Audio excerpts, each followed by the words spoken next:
On June 12, 2026, over 600,000 people sat at their screens watching a live counter tick upward. They were waiting for a 28-year-old kid to hit a milestone of 500 million subscribers. But as the confetti rained down, Jimmy Donaldson looked into the camera and told his audience the truth. Statistically, he shouldn't be there. His story actually begins with a macroeconomic collapse. During the 2008 financial crisis, his family went completely bankrupt. When he started making videos, he had $0 for equipment. Every cent of his early tiny AdSense checks had to be aggressively saved to buy a single cheap microphone. So how does someone start with zero capital in a small town and build a media conglomerate valued at $5 billion? He didn't ride a lucky algorithm wave or chase fleeting trends. He executed a relentless corporate blueprint designed to perfectly reverse engineer human psychology. Most people accept the 10,000-hour rule for mastering a skill. Jimmy rejected it. He believes true mastery requires a 100,000-hour obsession. Operating as a one-man research and development department, he personally logged over 60,000 hours studying the exact anatomy of a YouTube video. He broke down his medium to the molecular level, analyzing individual frames, isolating specific audio frequencies, and measuring millimeters of visual contrast. He discovered First-Minute Decay, where the retention line takes a cliff-edge drop in the first 60 seconds. To survive, he compressed his opening value into an explosive 15 seconds, flattening the curve using 3 strict rules: 0 intros, direct context, and instant high stakes.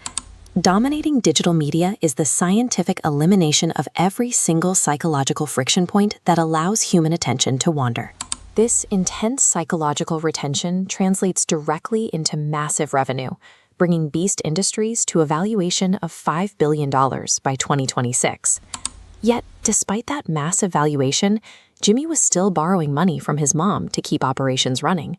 The cash from his success never became personal income.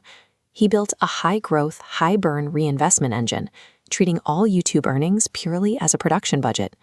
100% of the channel's revenue feeds directly back into the videos, pushing production costs to over $4 million per upload. This diagram illustrates the brutal, continuous math of his financial model. Views generate capital, that capital funds bigger spectacles, and those spectacles attract even more views. By turning a simple vlog into a high-burn production company, he constructed a massive economic wall around his channel.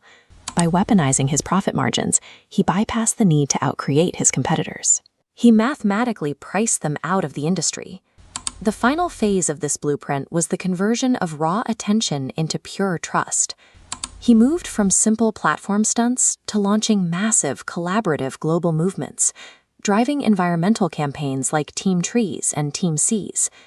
This strategy hit its apex with his 2025 Team Water campaign, raising $40 million to build clean water infrastructure across the globe.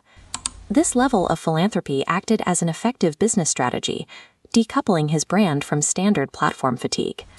By delivering tangible, real-world impact, he shed the label of YouTuber and cemented himself as an institution of global entertainment.